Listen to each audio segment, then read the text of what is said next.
PBOs, CSOs, private sector actors, most importantly, the NPO working group, that is also our co-host for today's forum. Our esteemed partners, distinguished guests, ladies and gentlemen, good morning. The authority and the Kenya NPO working group on FATF is honored and delighted to host this critical interactive dialogue forum in marking the inaugural PBO week 2026, which we launched on Monday.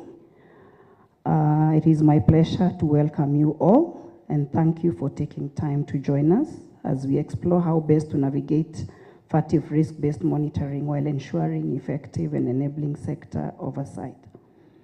So this forum is very important to us as the authority and also as a sector, because it really underscores the collective responsibility that we have. It recognizes that we have a collective responsibility in terms of ensuring that there is effective regulation and a thriving sector anchored in strong partnerships and sustained collaboration.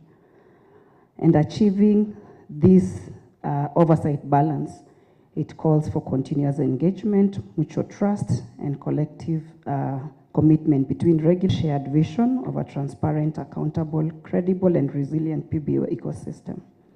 I wish to take this opportunity to express our appreciation to the Kenya NPO Working Group, and especially Muslims for Human Rights, Muhuri, Article 19, and the Center for Human Rights and Policy Studies, CRIPS, for their collaboration forum possible. We really appreciate that collaboration. And with those brief remarks, I want to thank you for your presence, for your participation, and the continued. It is my distinct honor to invite our Director General and CEO at the authority to deliver the official opening remarks. Asanteni.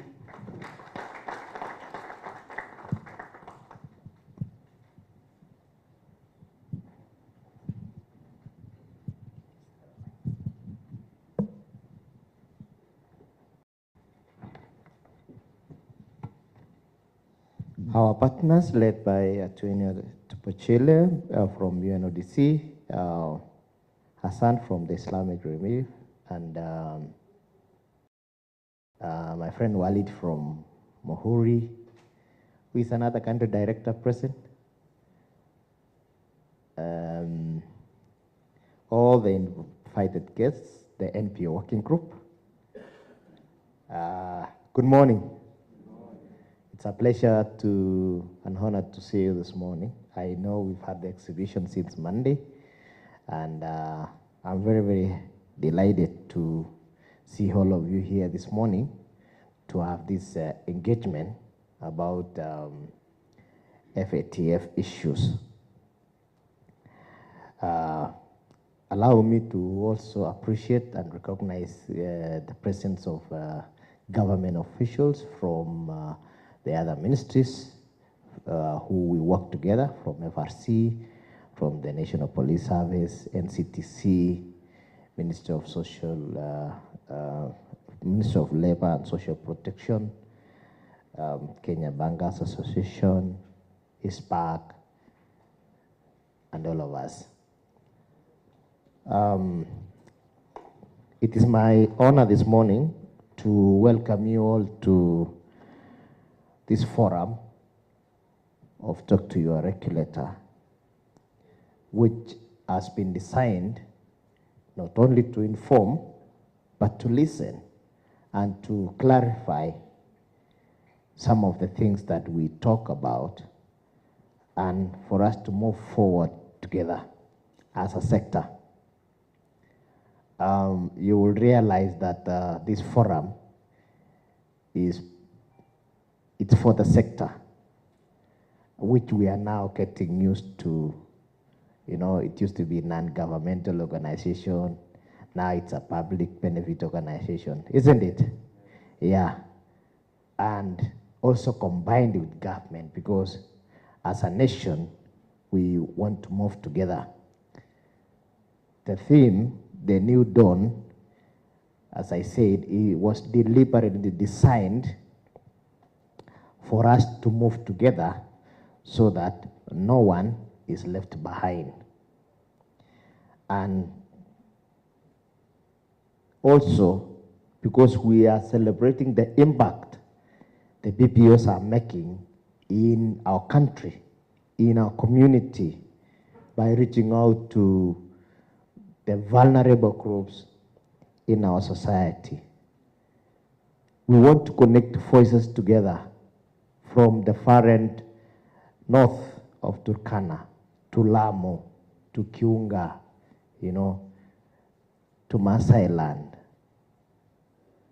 to the northeastern part of our country.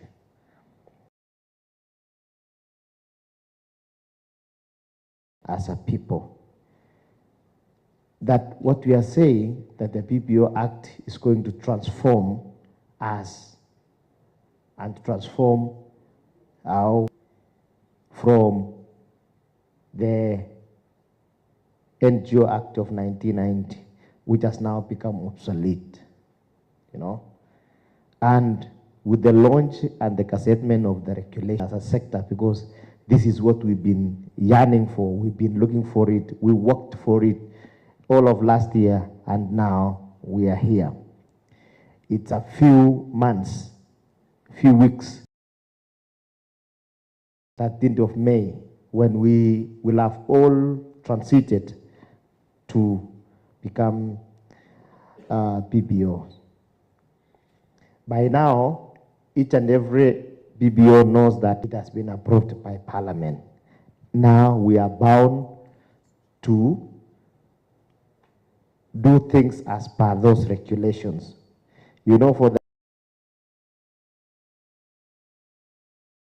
we are still using the regulations of 1990, isn't it? Yeah, but right now, going forward, we are in the new era, we are in the new dispensation. And we rebranded all of us, and we will be going forward and to all regions, sensitizing all of us about this. And I hope that isn't it? Yeah, it's outside there. It's in our tent. It's in our website.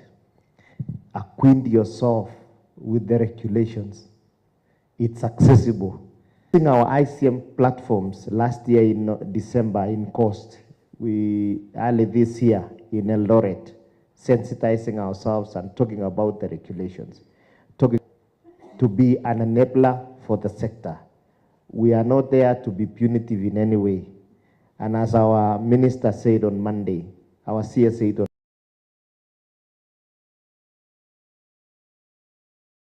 reach out to us, and we will be able to help you so that you can be able to do what you are doing.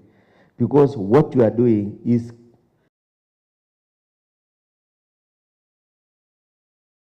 communities. When we unveiled the 2024-2025 report, you were able to see how much impact we are making out there in the L2 government. 246 billion is not a small amount of money. And that is a conservative figure, by the way.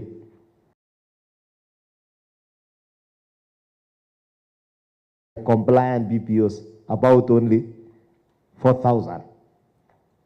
You can imagine if all the 9,000 BPOs that are active filed their returns, their activities. We need to report how the impact that we are creating in communities, because out of that report that you give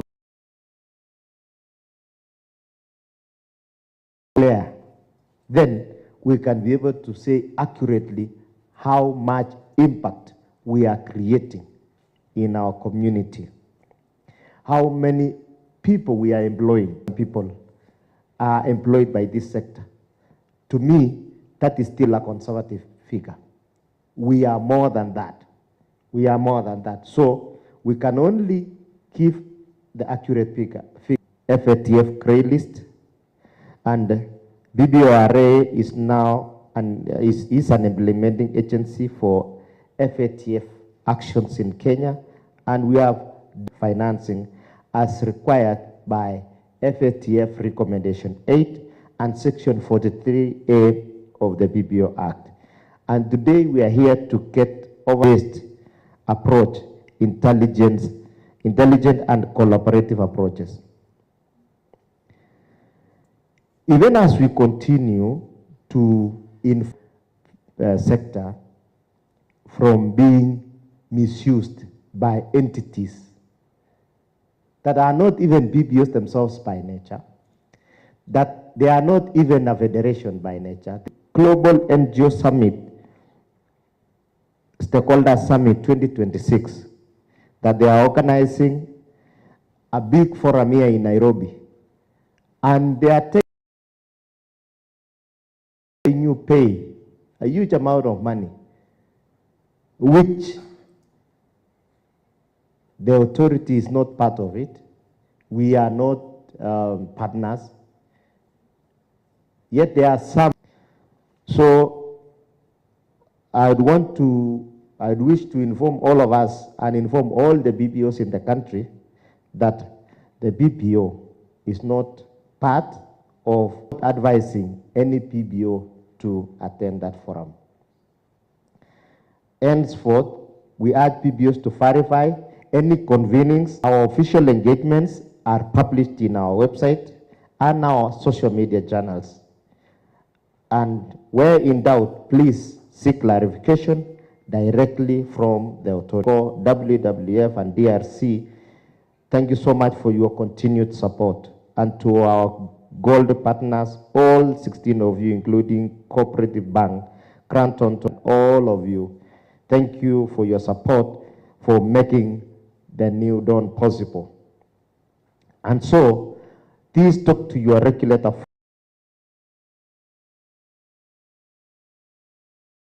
This is your platform, and we want to ask you to share your concerns, ask questions to the panelists who are here, who will be here, and they are experts, sustainable and fully compliant with all our international obligations. Welcome again to a New Dawn in action. God bless you, and I'm looking forward for a robust. Thank you, Director General. I want to invite Abdullah Hassan from the NPO Working Group to also give us a few opening remarks.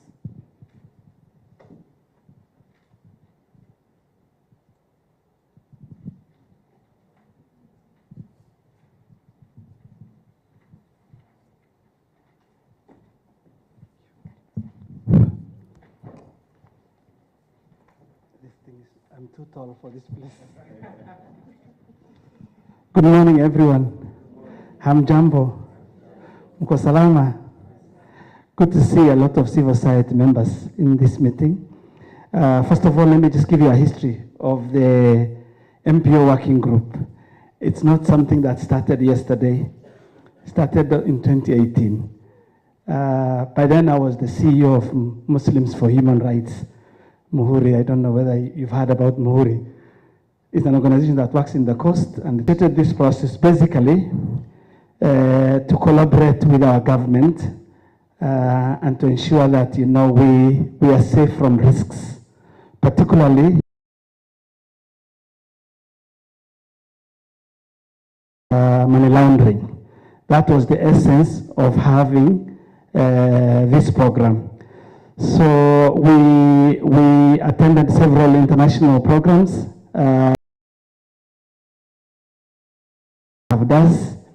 And under FATF, there are about how many recommendations? There are 14 recommendations, and recommendation 8 specifically touches on civil society. To ensure that civil society participates in the process, and they are very, aware of all that goes around our work around terrorism financing and money laundering. When we initiated the process, a lot of the people who were engaging with the government were not very cooperative when we were starting. And it was hard to engage with the government. I think I'm glad that this process has really rolled out as civil society now. I want to call it you call it PBO? It's PBB or RA. I hear there's an organization called PBORA. There's that. I think generally, I will say the regulator, let me use the word regulator and authority, has been very instrumental in this initiative and working with them. It's something we really aspired to have, but has not been there. I'm glad that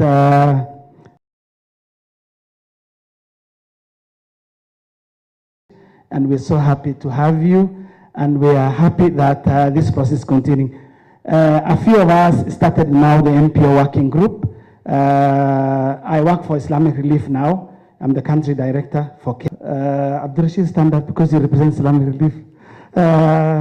We have these members. We are glad that we also have one of the donors who has really been supportive in this initiative. We have ICNL, which were also very, very instrumental in the whole process. Please have a seat. Ensure that we are all free from terrorism financing. We are infiltrated by bad people in the essence. That's why we have the NPO working group to educate the civil society and the public benefit organizations. Basically, we do screening. They don't just come. Once they come, they are screened to know whether they are free from those issues. I think that's the essence of we need to really making sure that we reach out to all the civil societies. Let's reach out to the civil societies in the Rift Valley, in Western Kenya.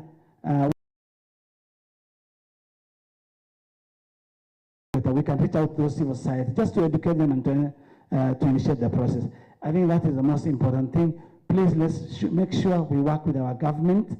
Very, very important. We ultimately all have one objective for us to engage, know your regulator, work with them, engage with them. Where you see you're in the dark, please consult and ask them. I have to be very frank with you, happy that the regulator has really, really been very instrumental in the way they support us. Thank you very much.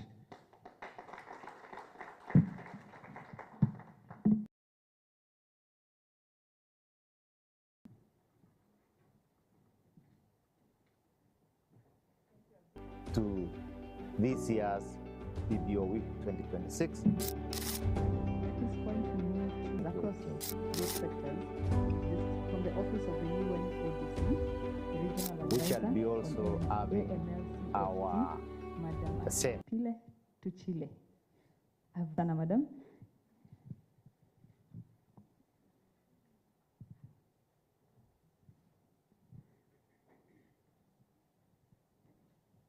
Thank you, Madam MC. It's okay. I'm used to getting my name butchered. I blame it on my parents. They didn't name me. They decided to sentence me. So at imagine, yeah. I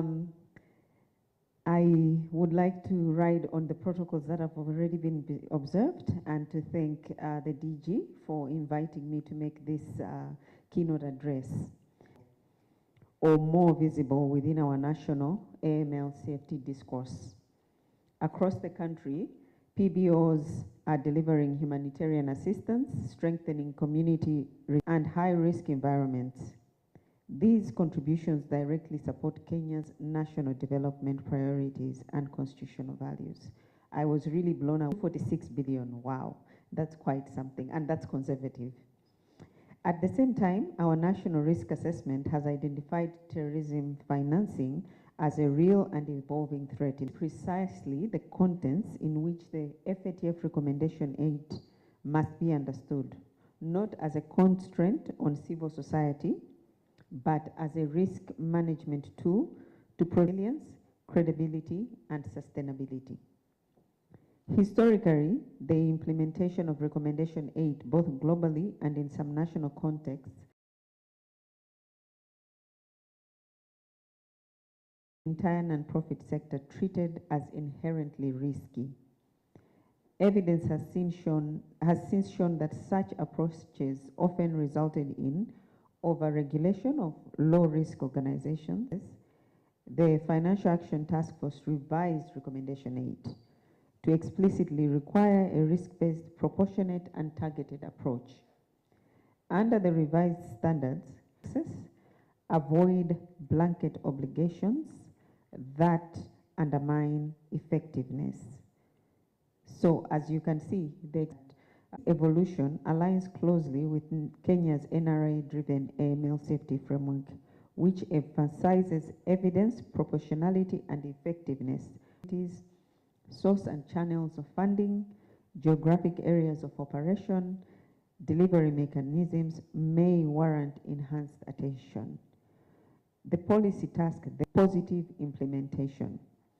For Kenya, and particularly for the regulator, this means regulation that is risk-informed, drawing directly from the NRA, and punitive in design, respects constitutional rights, civic space, and humanitarian principles. It is very interesting, not many countries have a PBO. You ought to tap yourself on the back for. It is very, very impressive. Positive implementation requires regulators to engage in structured reporting or prior approvals, coordinate effectively with AML CFT authorities, including the FRC, the DCI, the ATPU, to name a few. Such an approach of terrorist financing risk does not require PBOs to operate like financial institutions. Rather, it rests on sound governance and those annual reports on your funding and on how the funds have been used.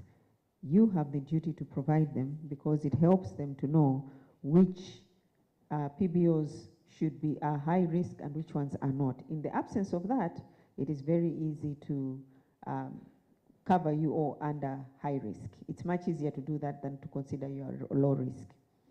Due diligence and cross-border transfers, timely reporting of suspicious activity through appropriate channels.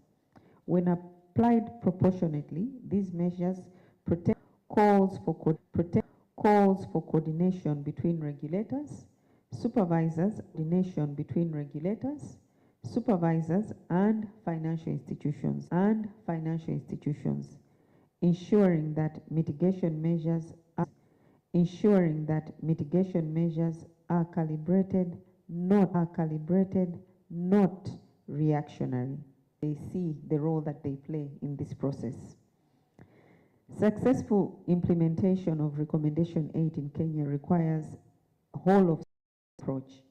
Government and regulators applying targeted NRA-aligned oversight, exercising proportionate consultative regulation, strengthening internal governance, exclusion, and development partners like the UNODC supporting compliance without undermining impact. And on that note, I'm happy to say that the UNODC will be out in different areas supporting the activities they have in sensitization on the national risk assessment.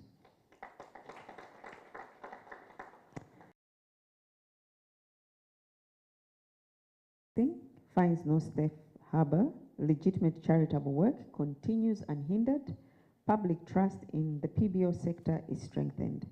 As I conclude, ladies and gentlemen, please let us issue. It is a national asset. 246 billion is not small money. By implementing FATF Recommendation 8 in its true spirit, framework, we can demonstrate that it is possible to protect national security while safeguarding the civic space that underpins inclusive development. Thank you for your attention.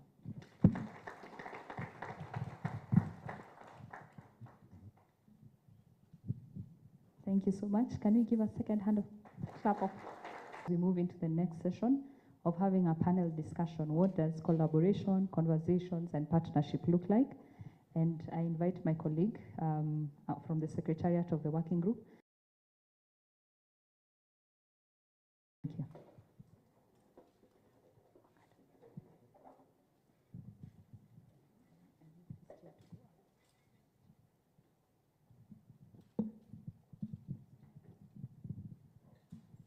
Also coordinator for the Kenya NPO Working Group on the Financial Action Task Force.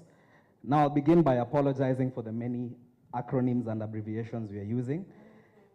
Just for clarification, NPO means to clarify things.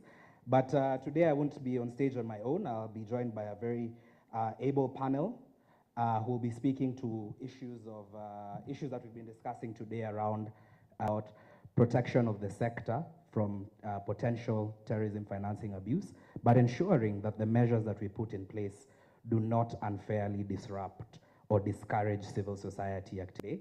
And first, we'll begin with Mr. Vincent Roby, who's the Senior Legal Officer from the Financial Reporting Center. Please give him a clap as he gets on stage.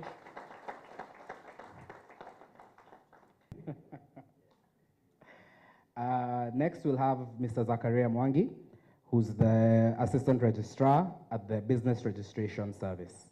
Please give him a clap as he gets on stage. Wende, who's the Assistant Director for Social Development at the State Department for Social Protection. At NCBA Bank, and also the Chair of the KBA, Kenya Bank Association Compliance Committee. Programs Manager at the Muslim for Human Rights. Please give him a clap.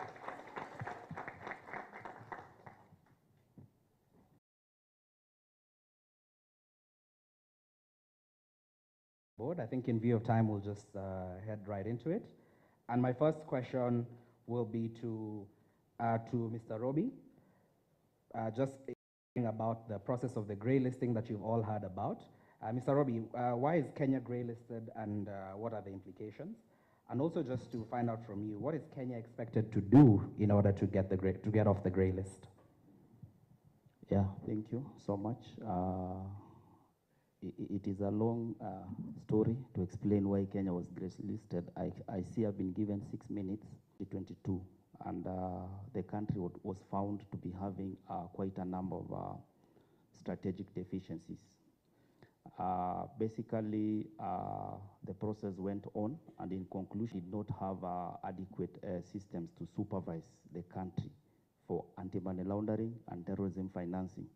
So we'll talk of the financial sector and the non-financial sector for those who have the understanding of the terminology. Secondly is the issue of the country being able to explain the utility of how we are able to use financial intelligence, not able to satisfactorily explain its effectiveness in its ability to investigate and prosecute context of the country in terms of the size of the economy, in terms of the monies that are getting lost through money laundering and terrorism financing. Yes, the legal and regulatory framework for the sector, for the NPO sector. In that, we had put a system whereby as the reasons why we are in the grey list, the implications are if a country finds itself in the grey list, the country is required to improve its ML system. So FATF calls upon countries to enhance measures. So this is in terms of trade, in terms of foreign direct investment, in terms of transaction cost, and even the image of the country is always put at stake because very weak and fragile states. So the implication is also on the image of the country. What is Kenya expected to do? One, Kenya is supposed to add those set timelines. Kenya was put on the grey list and given a timeline from February 2024 to May 2026. So we have 1 month. As to whether we are making progress, I think it is a question in this panel we'll be able to discuss. Thank you, sir.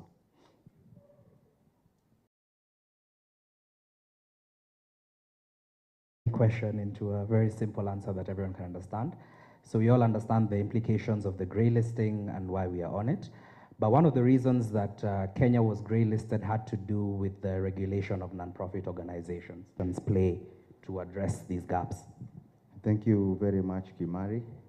I realized that I'm doing much of these panels. I've been very much familiar now and popular in these kinds of conversations.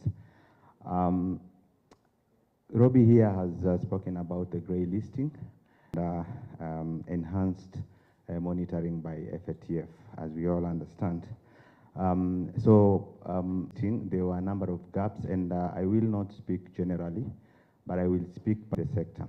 And the first was non-compliant rating on recommendation 8. So FATF found that Kenya's oversight of NPOs was insufficiently risk-based. How difficult it was, or it probably still is, in accessing banking services and even opening bank accounts. A colleague of mine was sharing with me how, from the sector, of course, how it's been very difficult for him to open an account in a particular. It's quite understandable for the KYC thing, but it's also sometimes cumbersome and frustrating to some of the organizations while accessing was identified, over-regulating and also under-regulating. We saw, even in the past, my former boss here, difficult then to engage with the NGO Coordination Board. We all know that. But also how it was very, how other organizations were. So some felt that they were over-regulated, and others felt that they were not, the focus was not so much on them. And speaking about, feel the pressure of being over-regulated, but those that were registered under the NGO board then, which were NGOs, and not all of them, some of them felt that so these were things that were very new, although some, very few, a small percentage of organizations had some knowledge on this particular topic, but many organizations were not free. And we're also glad that we brought in the NPO working group to now act as a bridge between the NPO sector and the regulators. Thank you.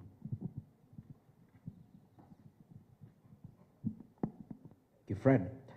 And you know, you've highlighted some of those gaps in the regulation of the sector, and I know since February 2020, the PBORA has been making a lot of progress to address some of these gaps and deficiencies, including through a new dispensation or a new act.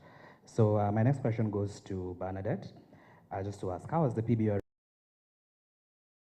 deficiencies that were identified by the FATF?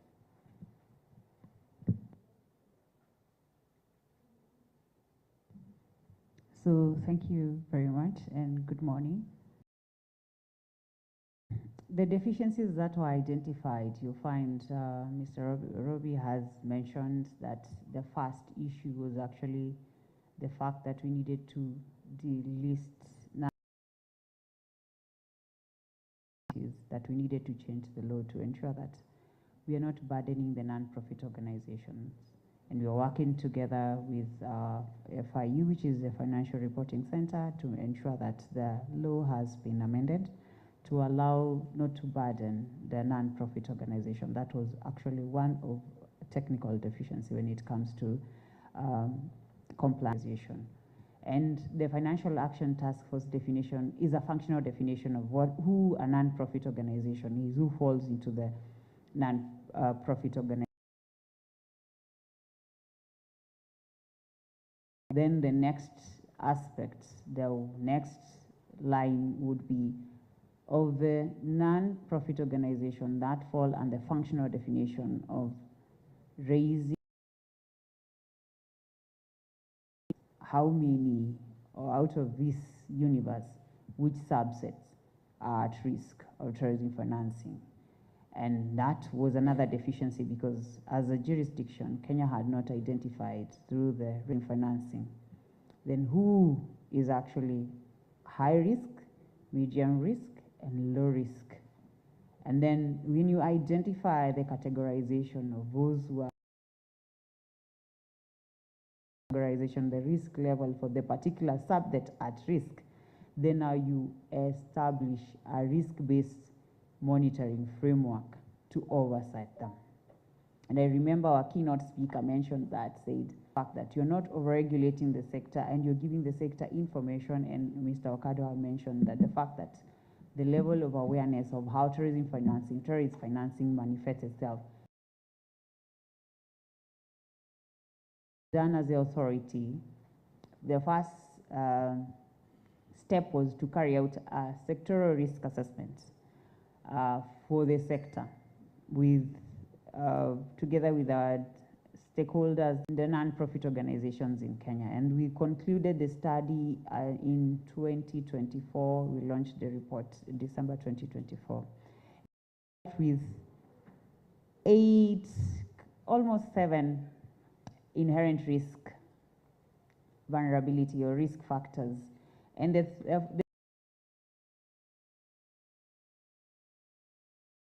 you're close to conflict zone, you may come into contact, you may be forced to pay protective fees and things like that. And the awareness and the readiness to make sure that you are able to validate, verify the sources of funds and how the money is being utilized. You will appreciate, as an economy, can illicit financial flows. And the other solution that we've had after we have done the risk assessment, now working together with the CSO, the company limited by guarantee, and we have the responsibility authority in that. You find the risk is low when it comes to TF, and the nature of the operations are a bit smaller. So the likelihood of abuse for a CBO for terrorism financing is low. And the ones that we found to be high were the non-NGOs with a risk-based approach or framework whereby we will actually understand the risks each and every subset, that is the faith-based organization and the NGOs need. If you're high risk, we understand, is it the issue of your finances? Is it the issue of the program? Is it the issue, what the aspects that bring the already been identified, and one of our key stakeholders is supporting us on that, the UNODC.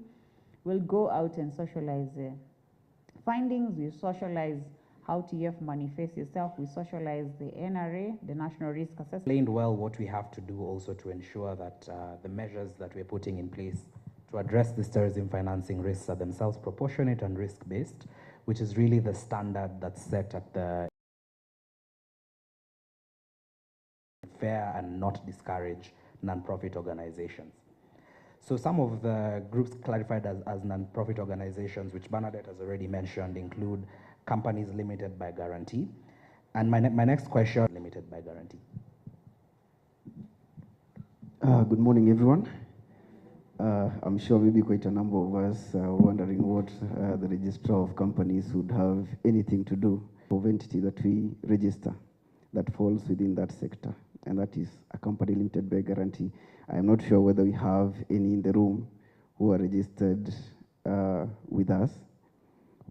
There is some form of screening to ensure that we sieve off any person who may be associated with terrorism activities or terrorism financing activities, so that they're not able to get a platform, the types of entities that we monitor and maybe supervise.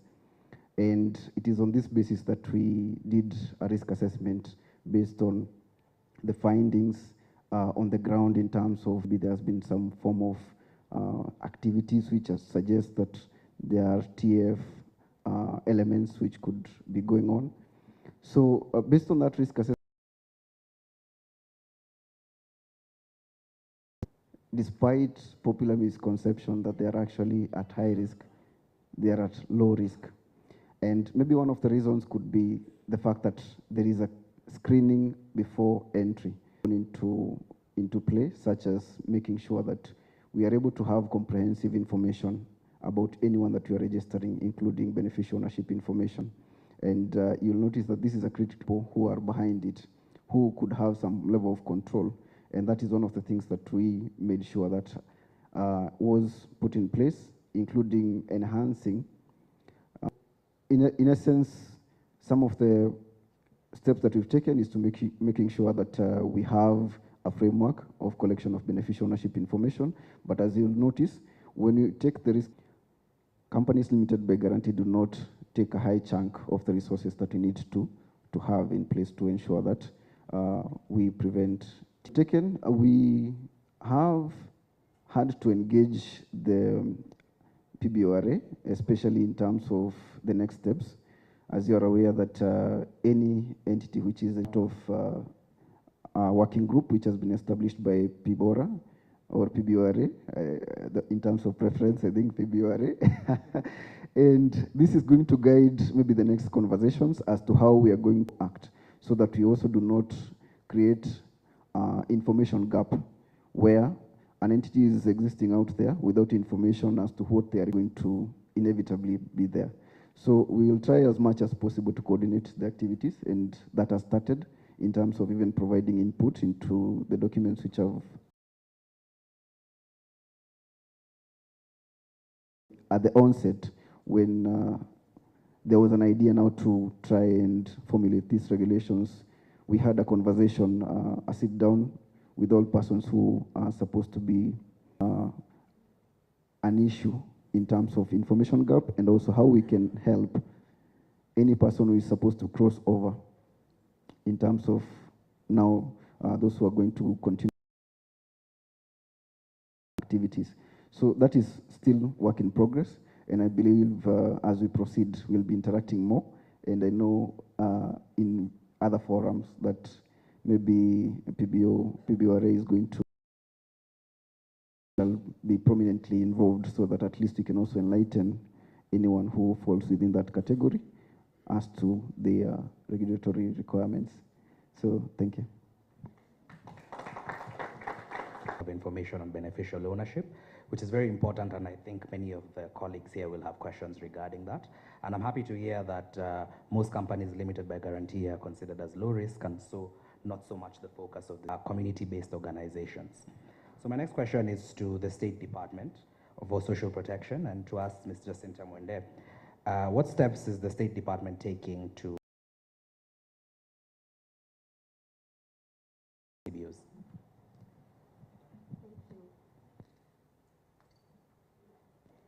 Thank you, Brian. Good morning, everyone.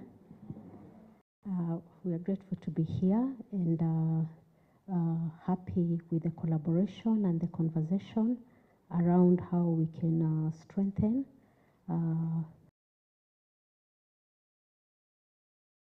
impact to this country. When we look at community-based organizations, we know they are the backbone of service delivery at the community level.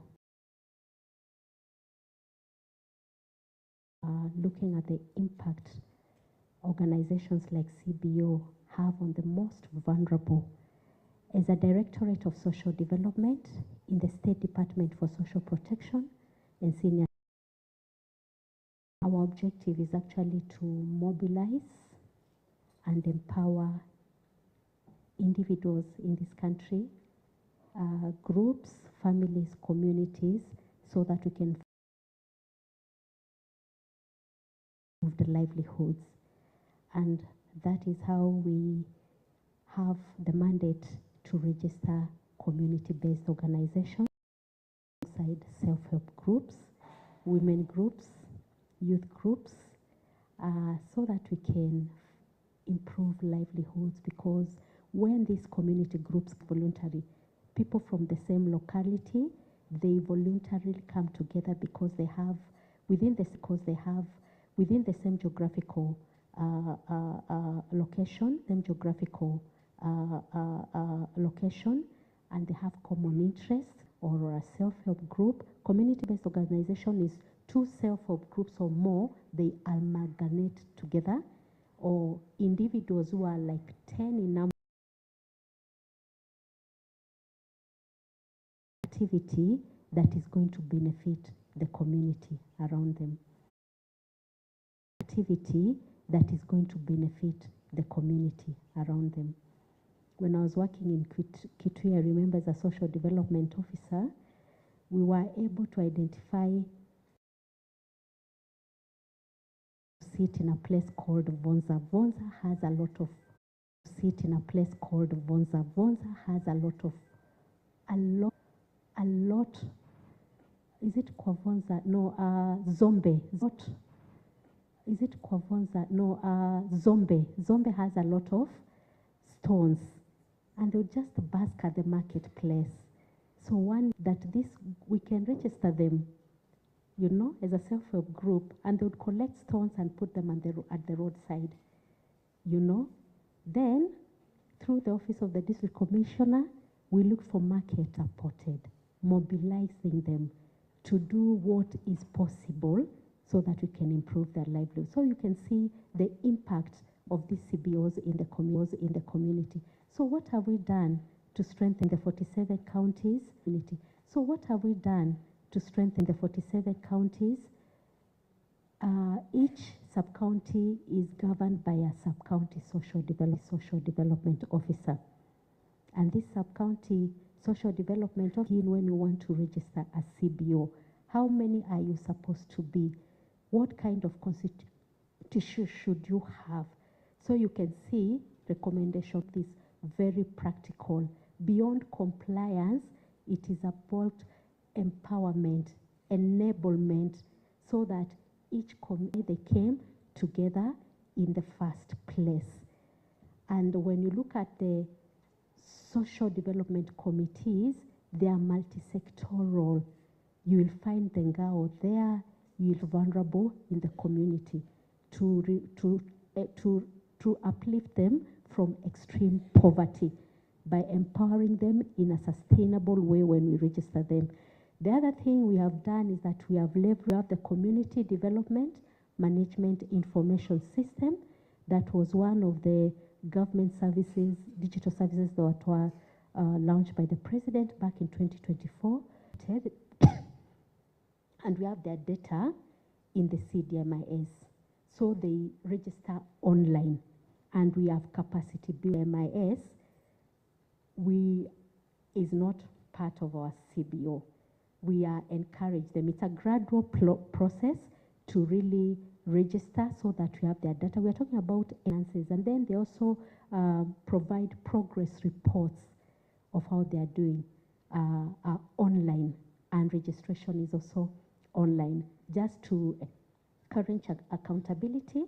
And we have the Community Group Registrations Act that was ascended to by the former president in 2022, that really spells out, you know, how social development officers, how long it should take to register a CBO, how they should handle conflict, how they should submit financial reports. So we have that, and we can be able to carry out the provisions in the Community Registration Act. What else have we been able to do? And we look forward to collaborate more with PBORA and make sure we really invest in CBOs on the issue at stake on terrorism, and even awareness, sensitization and awareness to the community, because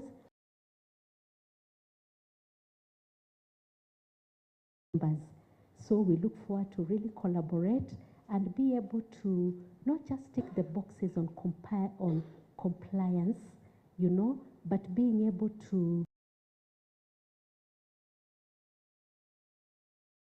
we are saying how many risks have been brought down, terrorism financing, what kind of growth are we seeing for CBOs and all the NPOs?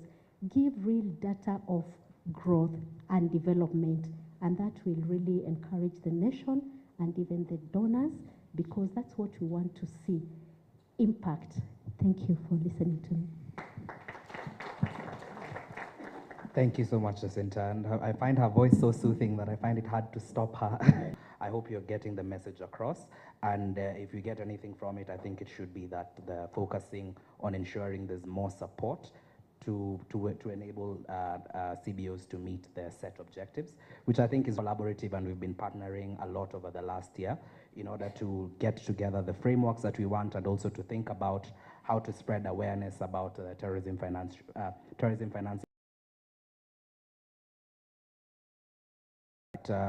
Is involved in in responding to this risks and deficiencies is the banking sector. And banks routinely take measures to address risks from different sectors, including nonprofits and other customers. Thank you very much, and good morning all. So I think just to talk about, picking up on the de-risking aspect, or even potentially industries. And we did, from the banking sector side, we did suffer that quite a bit back in, say, between 2010 and 2012. When we were de-risked ourselves by some of the, to really discourage de-risking and find other ways of mitigating risk. And as I was just listening in today, and even leading up to this discussion, I was wondering why, and when you deal with vulnerable groups, it's an altruistic kind of framework which becomes very attractive to the kinds of persons who will want to try, and it's easier then to indoctrinate, yeah, and make these people then align with your view. Well, that was just, a general thought for us to then think about it. And when you come back to financial inclusion, and it was almost like a checkbox. Does it meet this? Does it meet that? If it doesn't, then you lock it out, yeah, which leads to the de-risking.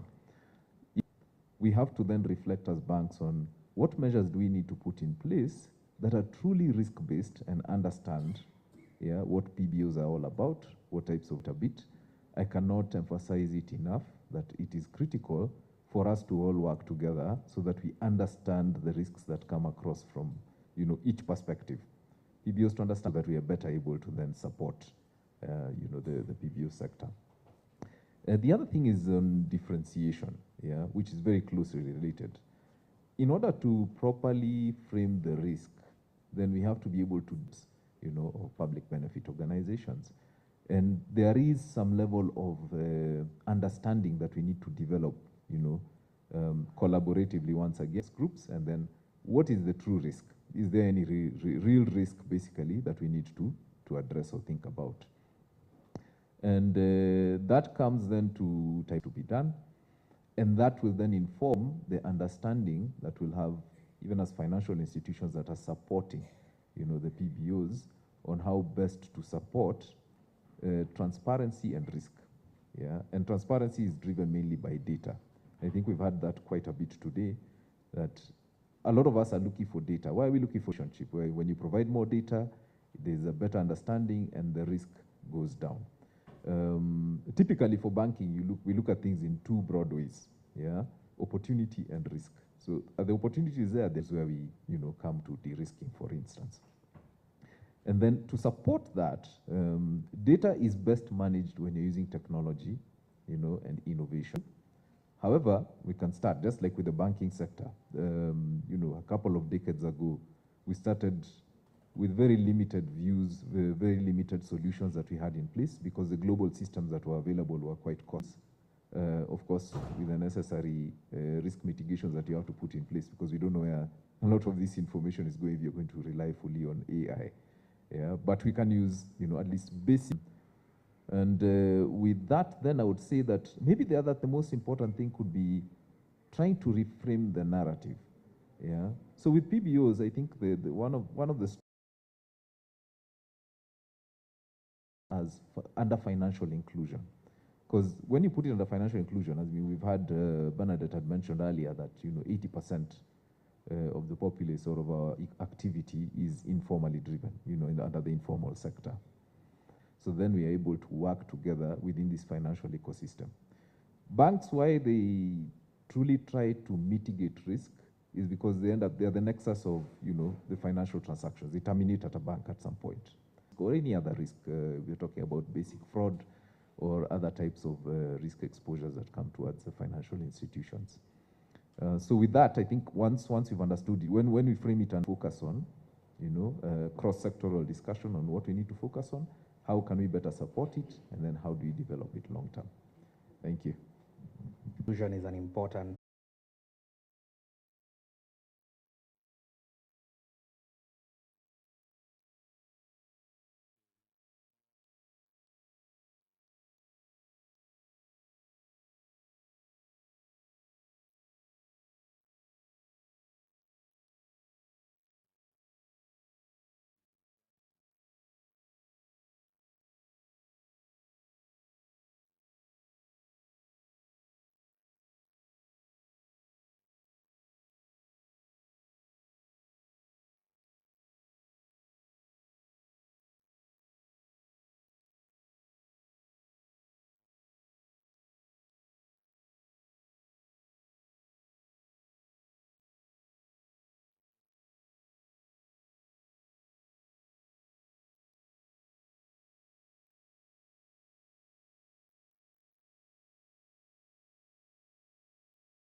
I want to take this opportunity to invite all the PPOs, our stakeholders, our partners to this year's PPO Week 2026.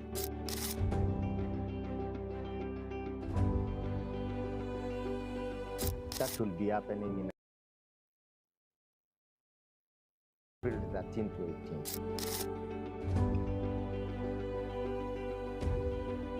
We shall be also having the same in our regional offices of Mombasa, Garissa, Nakuru, Kisumu, and Eldoret.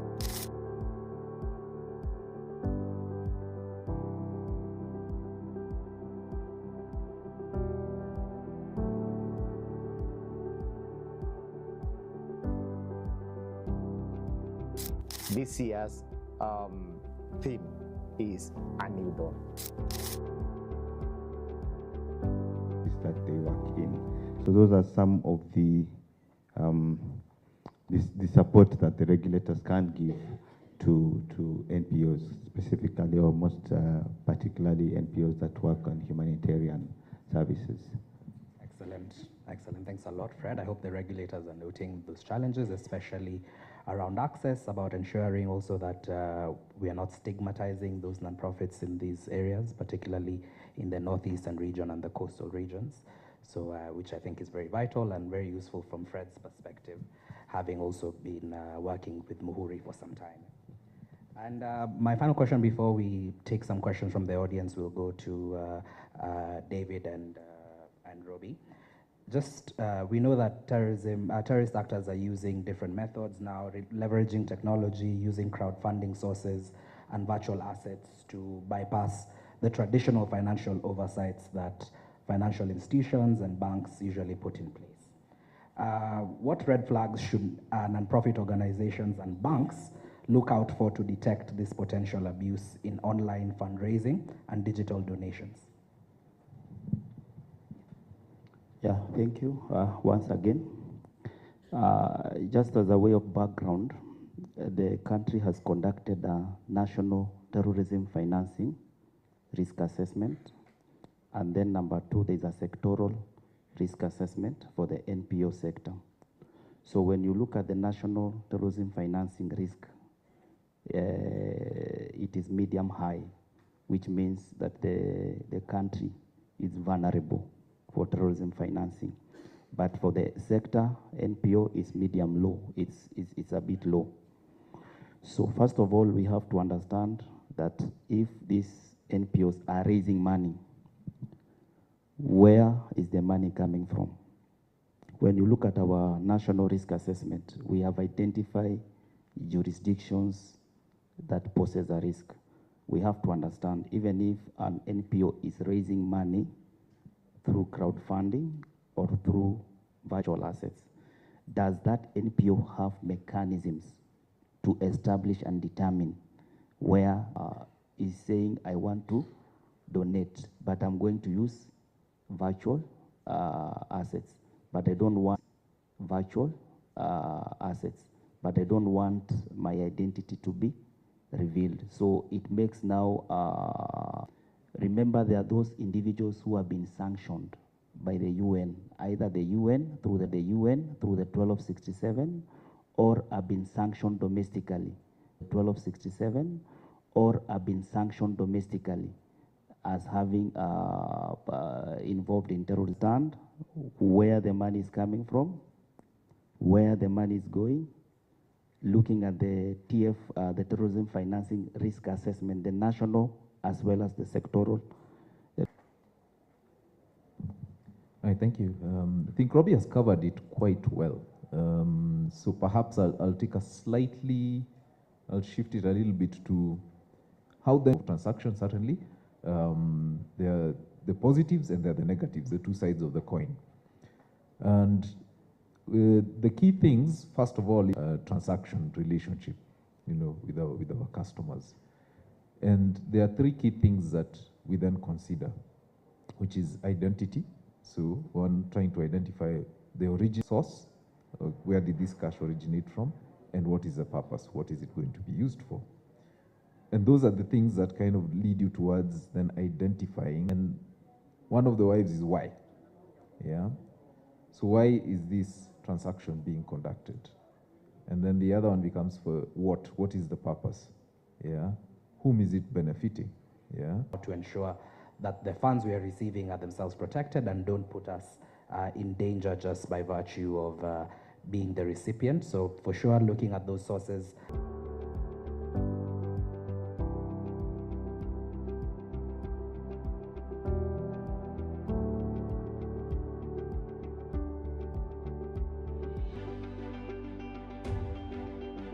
I want to take this opportunity to invite all the PPOs, our stakeholders, our partners to this year's in various banks. I don't know which plans you people have put for us to know which banks are specified for us to open our CDAs, because we have made our president to be the patron of our monies. Thank you.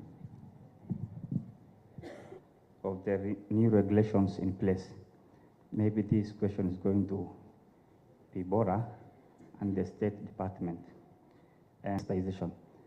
And you heard from the maybe State Department also, where we have many CBOs who are operating around the borderline counties, you know, Garissa, Wajir, and NPOs, non-profit organizations also. Good morning, or is it afternoon already? Yeah, good afternoon. My name is Joyce Wanjiru. I'm in grants and resource mobilization. In terms of how can a CBO with such low capacity in knowledge sometimes be able to identify some of the red flags in these funding opportunities? And does it all? What are the compliance level of beneficial ownership? PBO area has told us theirs is 33%. And the other one still is how are you? So in relation to that, is there any entity that has experienced where you have cracked your whip and, you know, sanctioned these entities and limited by grantee?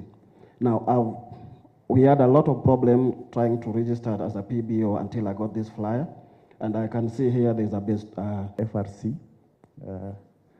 I know many questions will be channeled to them today. But in general, for us to get out requirements or action points, not only the NPO sector. So just out of curiosity, out of the 21 action points, how are we got to report? Or do we think that we've not been able to implement and we might still be there for some time? So how's your internal assessment on that? Thank you. A solution to TF. Thank you. Thank you. I also have a request over here to all the panelists as we give closing remarks. If there is any way you can share your contact information or a way for us to access you either in the tents or even after, so that there's a communication channel bilaterally. Thank you. You can go directly to the panelists and just ensure. You can go directly to the panelists and just ensure. Position, or you don't even know which are high-risk jurisdiction when you're getting the funds. And I think we all agree that the investment is low. And the solution to that, and also answer that question with Mukhtar's question, is how are we going to ensure that we are covering this conversation jurisdiction to TF. But if I'm getting money from Iran or Kuwait, it's a high-risk jurisdiction. And why is it a high-risk jurisdiction and things like that? So the cure to that is... What has been raised earlier is not an assumed person. I think you understand what I mean, that in some cases, and in the past, there have been cases where people have presented themselves as being, this arises from the fact that historically these registers were manual. That is to say, people would registers were manual. That is to say, people would register, by bringing forms to the office client with the requirement to file beneficial bringing forms to the office client with the requirement to file beneficial ownership information. If you go to our website, if you come across any company, if you go to our website, if you come across any company, you can just search it there and check whether it is compliant, and that will give you information as to whether. Another thing we've done is that if you come to seek services from us and you've not complied, with the requirement to file beneficial ownership information, we're not going to serve you. We're not going to serve you. We'll direct you to go and comply first, and then we can. There still remains to go and comply first, and then we can. There still remains a certain number which is still not compliant. And what we've done is that we have initiated now the process of gazetting the non-compliant company. We have initiated now the process of gazetting the non-compliant company. By verification in relation to the information that we hold to them as agency. Agency-to-agency collaboration. Thank you. Yeah. Thank you. Yeah. Okay. Representation of ISPAC for accountants, ICS. Representation of ISPAC for accountants, ICS. Yes. Then we have representatives from the law enforcement. To develop our progress as a country. So in terms of the outlook as a country.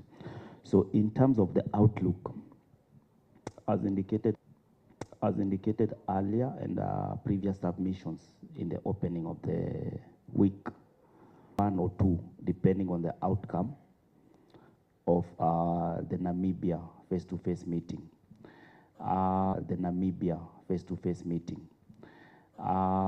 Also, just to indicate that some of these action items,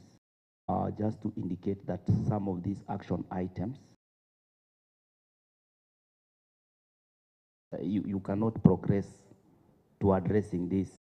You cannot progress to addressing this. For example, if you have to come up with a trust administration, legal framework, so that you cannot again answer. Yeah. I hope I've answered. I know it's a bit. I hope I've answered. I know it's a bit sensitive and I wish I was on the other side. I'm not the reviewer, but we are at the mercy of the reviewers. This is also one of the outstanding items in the grey list of the country being able to demonstrate the transition, how banks are reporting the suspicion, how ourselves we are analyzing and packaging it, and sending it to the asset recovery. The outcome of are we able to address money? Money laundering? Are we able to prosecute laundering? Are we able to prosecute, investigate, prosecute, convict, investigate, prosecute, convict? They be able to net high volumes. Of assets and properties. So the mechanisms are there. So the mechanisms are there. The mechanisms are there. The mechanisms are there. But now, what is in the grey list now? In the grey list now, NPOs, sham NPOs are not formed. Sham NPOs are not formed. NPOs are not used as facilitators, as entities providing loans as facilitators, as entities providing logistics, helping the logistics, helping the raise. The call is we collaborate more. The call is we collaborate more with the authority so that we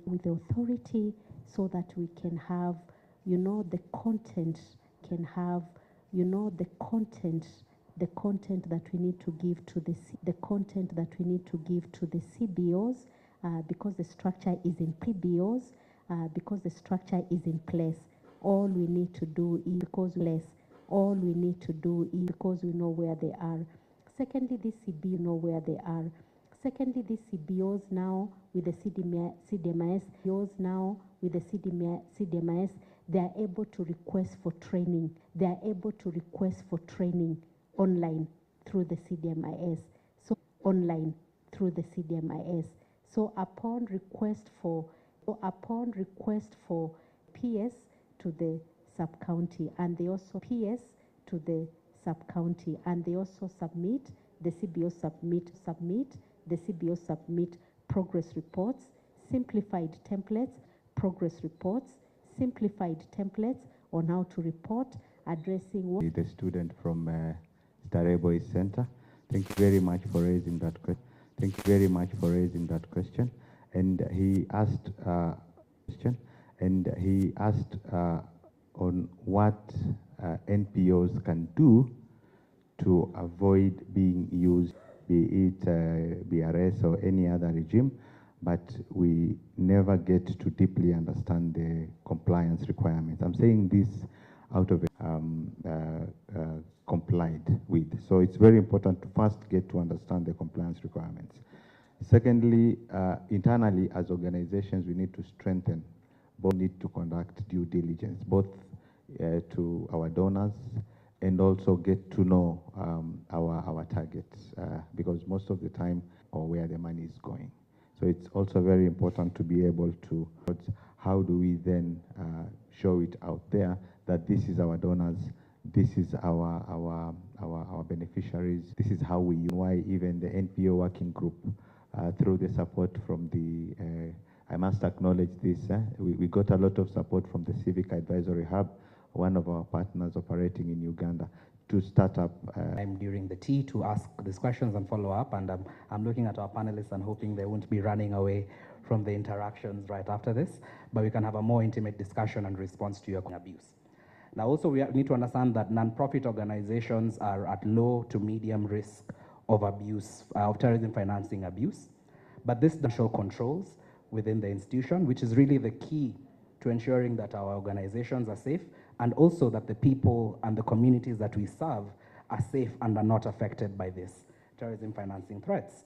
We just need to respond to the specific threats that have been identified. You've heard all the regulators talk about the risk assessments that have been conducted to identify those specific threats. We also, and this is the standard that is required of all of us, be it non-profit organizations and regulators in order to meet the Financial Action Task Force standards. And finally, close. I'll welcome Caroline.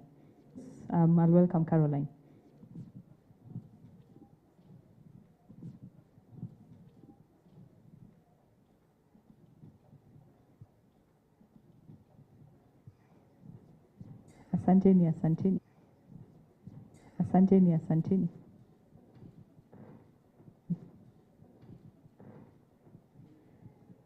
Speakers, the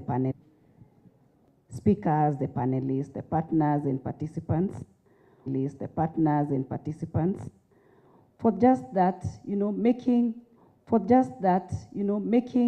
and giving this forum, a fit can get our oversight right. As a regulator, we are really keen on.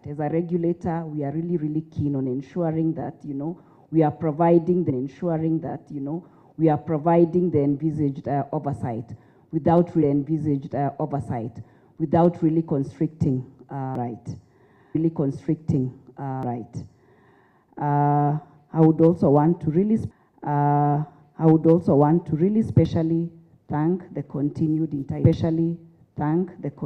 interagency coordination and collaboration agency coordination and collaboration, and particularly also had representation from the Directorate of Criminal Investigation. We don't take it this for granted, and as one of our panelists saying, the government has taken a whole government approach. So we really appreciate the MDA. So we look forward to continued engagement on the issue and other issues affecting the sector. We look forward to continued mutual trust. It was mentioned here earlier that we appreciate each other, but for the young man, the student, thank you for making sure youth is in the voices. So let's clap for them. Thank you to you, your colleagues, and even the support you get from your different considerate of the people around you. Sawa sawa. Lastly, I want us to considerate of the people around you. Sawa sawa. Lastly, I want us to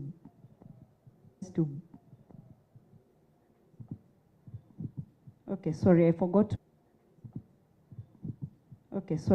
to make an announcement. We wanahitaji tuache wapite mbele yetu wazee, walemavu, ukikuwa wanahitaji tuache wapite mbele yetu wazee, walemavu, ukikuwa kwa hiyo queue, tafadhali zingatia wenye unaweza kwa hiyo queue, tafadhali zingatia wenye unaweza tafadhali. Thank you very much. Let us